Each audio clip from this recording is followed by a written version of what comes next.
Okay, had creme. I made a creme fraiche yesterday, and just heavy cream. I filled it up to about right here, and then I put in 3 tablespoons of buttermilk.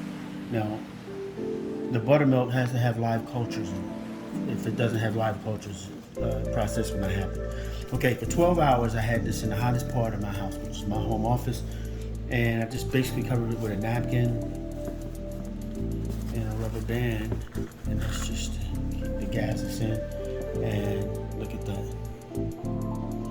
This 12 hours, and this, look at that. That is what I call crème fraîche. Now I'm going to mix this, and I'm going to cover it back up. I'm going to refrigerate it for another 12 hours, and you're going to see what I do with this later on. Okay, later.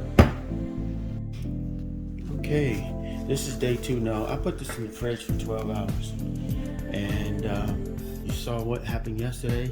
Now look at this. Look how it thickened up. Oh my goodness, perfect.